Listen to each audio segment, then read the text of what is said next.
Por primera vez en la historia del Ecuador se ha declarado que estamos viviendo un conflicto armado interno, como lo establece el decreto 111 emitido por el presidente de la República, Daniel Noboa. Y en este decreto se ha señalado a 22 grupos delincuenciales como organizaciones terroristas. En Forbes Ecuador queremos analizar esta decisión gubernamental con Arturo Moscoso, director de la Escuela de Relaciones Internacionales de la Universidad Internacional del Ecuador y además es candidato a un PhD de la Universidad de Salamanca, España, en Gobernanza Global y Derecho. Bienvenidos, gracias por estar con nosotros. Si eres el callado de tus amigos porque no sabes de lo que están hablando, no dejes para mañana lo que puedes saber now. Empezamos. Hola Arturo, para nosotros es un gusto nuevamente poder contar con tu experiencia y tu información y tu análisis para determinar qué es lo que está ocurriendo al momento en el Ecuador.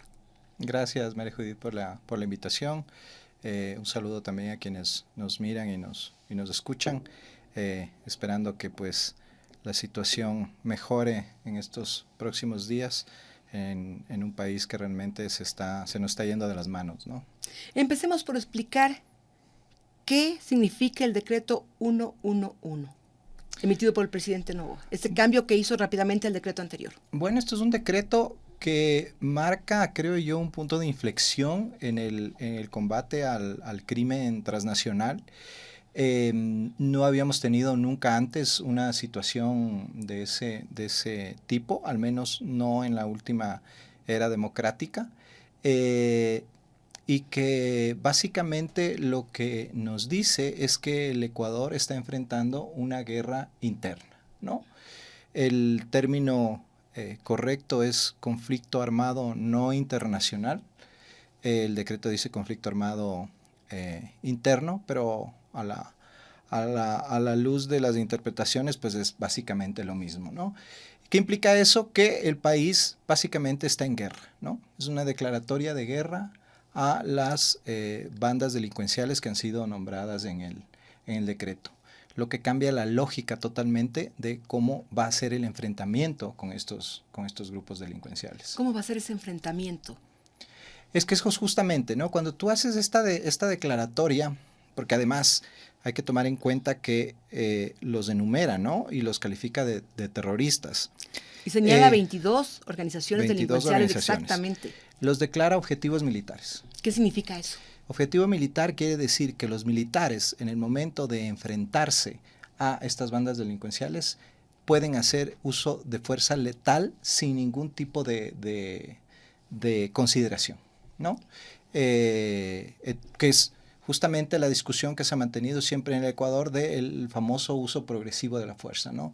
La policía, muchos sostienen que está como encadenada a este uso progresivo de la fuerza y que no pueden hacer uso de fuerza letal y que muchas veces cuando lo hacen, incluso son ellos los perjudicados porque son enjuiciados. Justo ayer o ahora un policía que estaba detenido o acusado de asesinato por el uso justamente de sus armas en el cumplimiento de su misión fue sobreseído finalmente.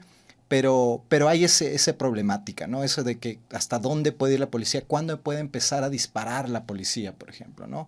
En este caso ya no tenemos eso, porque además la policía se subordina a las Fuerzas Armadas. A las Fuerzas Armadas. Y entonces la lógica es totalmente diferente, ¿no? Es un enfrentamiento armado en donde si yo considero que quienes están al frente mío son miembros de estas bandas delincuenciales, puedo tirar a matar. ¿Y cómo determinar eso?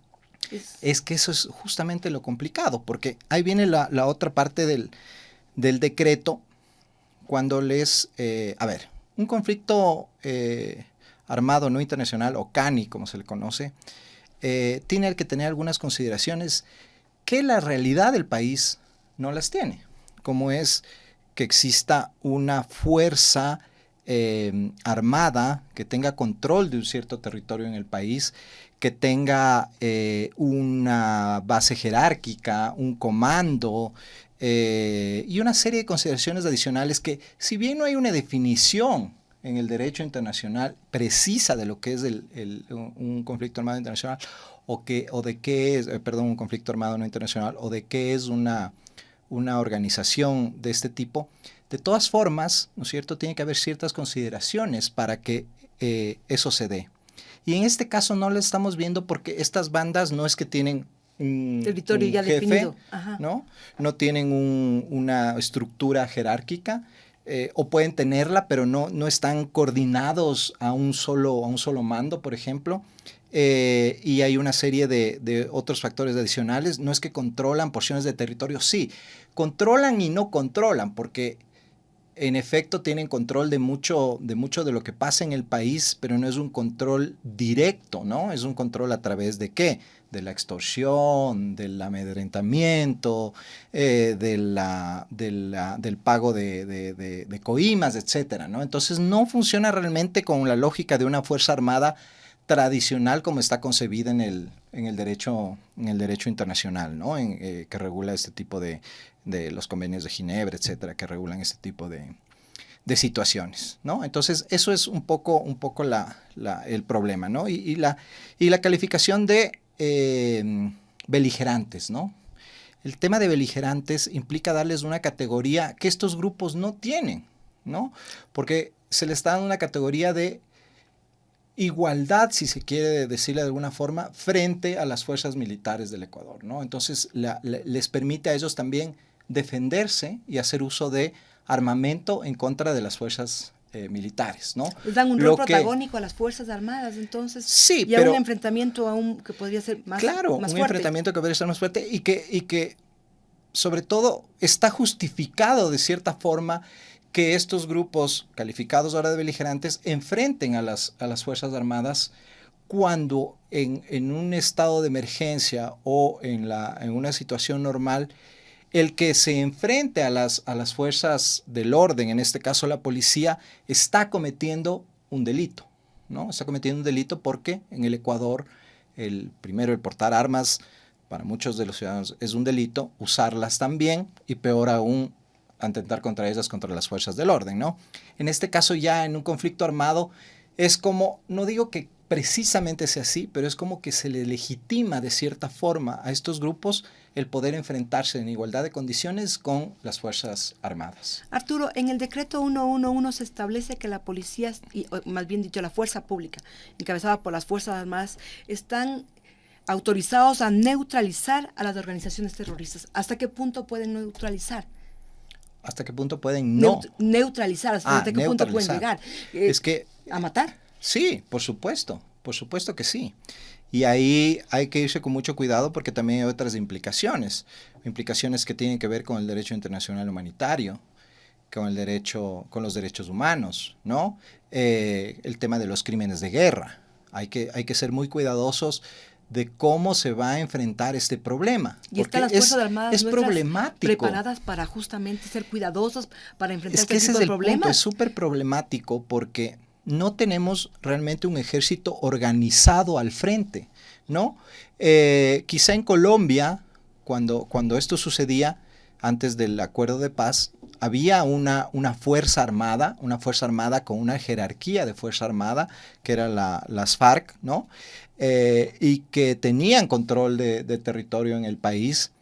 Aquí no sabemos realmente ni quiénes son. No es que tienen un uniforme que los identifique, no hay una estructura jerárquica clara, etcétera. Entonces, ¿cómo van a identificar los objetivos los militares, ¿no? ¿Qué es lo que les va a llevar a decir, ellos son parte de esta banda, ataquemos, ¿no? Entonces, o van a estar a la espera de que estos grupos intenten actuar y entonces tener una posición más reactiva. Pero lo que hemos visto de cómo se está manejando esta crisis de seguridad desde algunos años, una posición reactiva no se logra nada, ¿no? Hay que hacer un cambio de lógica y empezar a ser proactivos en el combate. Y ahí lo que tiene que ver mucho es la inteligencia militar y la inteligencia policial, que de lo que estamos viendo ha fallado mucho en los últimos tiempos. Entonces, eso hay que fortalecer. Y para eso, ojalá todos estos ofrecimientos de ayuda que han hecho países extranjeros también impliquen el ayudarnos con el tema de inteligencia. Yo creo que muchísimo de lo que se está revelando en el caso Metástasis ahora tiene que ver más con investigaciones hechas por la ayuda extranjera que por investigaciones hechas por gente del Ecuador. Creo yo que va por ahí. Puedo equivocarme, pero porque el problema es que como hay tanta contaminación de todas las entidades, la penetración del narcotráfico y del crimen transnacional está a todo nivel en el Ecuador. Instituciones, personas, etcétera, la sociedad en general, ¿no? Entonces es difícil mantener el secretismo o la confidencialidad del caso en ciertas investigaciones, etcétera. Pero volviendo a lo que empecé diciendo, el tema de la inteligencia es un factor importantísimo justamente para identificar a quiénes hay que combatir, ¿no? Para no confundir a quiénes, para determinar claramente quiénes son los objetivos militares que van a tener que ser atacados por las Fuerzas Armadas, ¿no? ¿Cree usted que las mismas Fuerzas Armadas, mediante este decreto, debería como autolimitarse, autorregularse frente a lo que al decreto expuesto por el presidente? Bueno, las Fuerzas Armadas tienen sus propios reglamentos de funcionamiento y de cuándo entran en batalla, sus reglas, tienen códigos, etcétera, ¿no? O sea, no es que vayan y maten al que se les cruce, ¿no? Pero sí creo yo que es importante, insisto, es importantísimo tener un trabajo de inteligencia muy claro para identificar muy claramente, valga la redundancia, a quienes son esos miembros de esos grupos armados y atacarlos. Porque si se ataca a personas que no son miembros de esos grupos armados y se demuestra luego, puede venir casos de falsos positivos, puede venir casos de violaciones al derecho internacional humanitario o violaciones de los derechos humanos e incluso crímenes de guerra con las sanciones que pueden ser tomadas por los tribunales internacionales. Entonces es un tema delicado. Yo le comprendo al presidente el haber tenido que llegar a este extremo, porque realmente el tema se ha salido de las manos. Se ha salido de las manos no solo de su gobierno, sino de los gobiernos anteriores. Y sobre todo, recordemos cuál fue el gobierno que fue más permisivo para que esto suceda, ¿no? Entonces, las consecuencias que estamos viviendo ahora no son porque el señor Lasso no pudo controlar la seguridad, no son porque el señor Moreno no pudo controlar la seguridad, sino porque en el gobierno anterior, en el gobierno de Rafael Correa, hubo muchísima permisividad, por decirlo de algún modo, con todo lo que significaba la penetración del crimen transnacional en el país. Para apoyar el desarrollo justamente de la inteligencia militar, ¿es necesario el apoyo internacional? Recordemos que el propio embajador de Estados Unidos habló aquí de los narcogenerales, de que existen narcogenerales en el Ecuador. ¿Puede ahora el gobierno de Noboa apelar a la colaboración internacional para reforzar el ámbito de la inteligencia militar? ¿Debe hacerlo? Por supuesto, yo creo que debe hacerlo, porque es lo que hablábamos antes, María Judith. La penetración del crimen transnacional y el narcotráfico en el país está a todo nivel. Ya nos hablaron de narcogenerales, ¿no? Ya hemos hablado de cómo está penetrada la justicia, de cómo está penetrada la policía, de cómo está penetrada los diferentes organismos del Estado. Entonces, en estos momentos la ayuda internacional es importantísima, sobre todo para orientar y para ayudar en labores de inteligencia a fin de que, primero, sea una inteligencia más efectiva, porque no digo que nosotros seamos tontos, sino que las herramientas que ellos utilizan son mejores, mayor tecnología, etcétera. Y segundo, para evitar justamente que se conozca información antes de que suceda, ¿no? Estamos viendo lo que pasó con el caso Metástasis, por ejemplo, ¿no? El caso Metástasis que se manejaba con muchísimo hermetismo, ¿no? Y es el expresidente, ¿no es cierto?, manda un tuit advirtiendo que se venía este operativo del caso Metástasis, lo cual es un delito, ¿no? Y ojalá sea juzgado este individuo por el cometimiento de ese delito, pero que nos da cuenta de la poca confidencialidad que se guardan alrededor de estos temas, ¿no? Entonces, creo yo que sí es importante la colaboración de otros países, en especial de los Estados Unidos, sobre todo en temas de inteligencia, ¿no? ¿Se puede esperar por el decreto 111 un pronunciamiento de la Corte Constitucional o no tendría cabida en este caso? A ver, lo que sucede porque recordemos que algunos decretos de excepción emitidos por el gobierno de Lasso fueron bajados por la Corte y además Constitucional. Aquí hay en el decreto 111 hay una referencia expresa a que este es un alcance al decreto anterior sobre el estado de excepción. Entonces, eso podría ser interpretado por la Corte como que este decreto es parte del decreto que declaró la emergencia.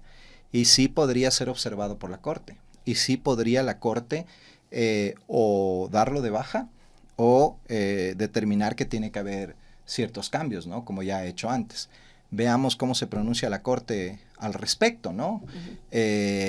No hemos tenido ninguna noticia acerca de lo que esté haciendo la Corte en estos momentos, pero en derecho sí podría o sí cabría que la Corte se pronuncie alrededor de estos dos decretos, ¿no? Y en el caso de la Asamblea, ¿cómo analiza usted el pronunciamiento de apoyo que se emitió ayer y justo señalando de que ellos estarían dispuestos a indultar o otorgar amnistía a policías o militares que puedan haber estado juzgados? Bueno, yo creo que siempre lo que diga la Asamblea Nacional hay que tomarlo con pinzas, ¿no? Sobre todo porque entre los grandes causantes de la crisis que estamos viviendo están muchos de los asambleístas ahí presentes, ¿no? Por lo que te decía antes, ¿no? Por la permisividad que hubo con la penetración del narcotráfico en el país. Y además porque la primera mayoría, o la primera minoría, mejor dicho, de la Asamblea, es una minoría que lo que ha venido trabajando desde hace algunos años, más allá de cualquier consideración alrededor del país o de la seguridad del país o de la seguridad de los ciudadanos, es la impunidad de sus líderes, ¿no? Entonces, bienvenido el apoyo del lado que sea y de quienes sean, pero siempre y cuando este apoyo no implique que se ceda en otras cosas como el tema de la impunidad o de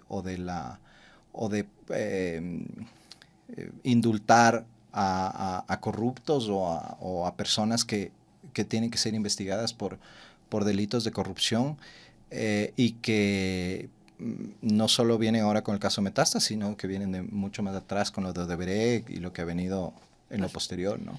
¿Y cómo cree usted que debería actuar la ciudadanía frente al decreto 111 y frente a los acontecimientos? Porque también se podría correr el riesgo de que la ciudadanía se arme y quiera tomar la ley por sus propias manos. Sí, o sea, la ciudadanía yo creo que tiene que estar muy clara de que estamos viviendo una situación de guerra, algo que no se ha vivido nunca en el país, una situación de guerra en donde pueden haber daños colaterales y víctimas colaterales todo el tiempo, peor aún si con lo que decíamos antes acerca de la clara identificación de quiénes son los grupos beligerantes, ¿no? No es que sabemos quiénes exactamente son y dónde están. Entonces, podría haber daños colaterales. Creo que la ciudadanía tiene que resguardarse, tiene que estar protegida lo más posible. Esto lamentablemente nos genera problemas económicos graves en un país que viene siendo golpeado por estos temas todo el tiempo, cada año, que paralización de los movimientos indígenas, que la pandemia, que nueva paralización del movimiento indígena, ahora el tema de las cárceles, etcétera, etcétera. Entonces, nuestra economía no termina de recuperarse y con esta situación actual va a seguir sufriendo, porque muchos negocios no abrirán, muchos negocios empezarán a dejar de contratar gente, muchos negocios incluso cerrarán sus puertas definitivamente, y esto irá incrementando pues la crisis económica que está viviendo el país, ¿no? ¿Cómo analizaría usted la reciente intervención del presidente Noboa? La intervención hoy día, que hizo... dio declaraciones hoy, fueron fuertes, en una radio, sí. ¿Cómo las interpreta usted? A mí me parece una muestra de inmadurez del presidente, básicamente porque si te ofrecen apoyo, ok, agradece por ese apoyo, aunque no lo vayas a aceptar, ¿no? Pero ¿por qué tienes que en este momento tan crítico de la situación del país,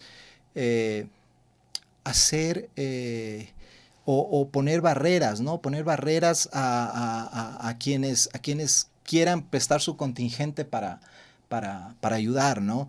¿Por qué tienes que ser tan displicente? ¿Por qué tienes que ser tan poco cortés? Por último, decir, bueno, gracias, ya les avisaremos, ¿no? Pero se pone una posición que yo no entiendo, ¿no? Que yo creo que es fruto de la inmadurez y de la falta de experiencia del presidente, y que esperemos que vaya controlándolo un poco en los próximos meses, porque lo que se le viene es muy duro, ¿no? ¿Y usted cree que debería establecerse una estrategia de comunicación del gobierno para evitar la desinformación en medio de este conflicto? Pero ¿Se por pudo ver supuesto, que no hay una estrategia al momento? Por supuesto, la desinformación está campeando. Nos llegan videos por WhatsApp o por Twitter o por X, que se llama ahora, por todas las redes sociales, de cosas que ni siquiera están pasando aquí o que pasaron hace mucho tiempo y que la gente cree que es al momento, ¿no? Que claro, es del afán de aterrorizar a la gente, ¿no? De que la gente tenga miedo, que es justamente lo que hacen este tipo de agrupaciones criminales. Y claro, tiene que haber una línea muy clara de comunicación y eso tampoco se ve, ¿no? Eso tampoco se ve. El grave problema del gobierno anterior fue ese, ¿no? No el único problema, pero uno de los más graves, ¿no? La falta de comunicación, y creo que eso está quejándole también a este gobierno, sobre todo porque tenemos un presidente que no habla y cuando habla se pelea. Entonces, ¿cuál es el sentido de que hable? Y creo que sí, tiene que profundizarse en la forma de comunicar y tratar de mantener muy controlado lo que se comunica, ¿no? Uh-huh.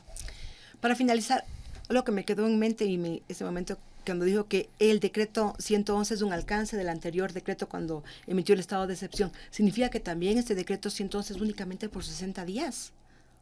Eso es interesante. No dice nada ese decreto, ¿no? No dice cuánta validez tendría. Sí, en estricto derecho sí, debería ser solo por 60 días. Ahora, esto podría ser ampliado el plazo luego, ¿no? Pero nuevamente queda un poco a lo que diga la Corte Constitucional, ¿no? Entonces, todavía estamos en la duda de si va a continuar el decreto vigente y por cuánto tiempo, ¿no? Muchísimas gracias, Arturo, por habernos aclarado ciertas interrogantes que hay alrededor del decreto 111 y de los últimos acontecimientos relacionados con la seguridad interna del país. Según el gobierno, estamos en un estado de excepción y de guerra interna. Gracias, María Judith, por la invitación, siempre las órdenes. A ustedes muchísimas gracias por habernos acompañado también aquí en Forbes Ecuador. Hasta una próxima oportunidad. Ahora ya sabes de lo que todos están hablando. Esto fue Forbes Now, en el podcast de Forbes Ecuador.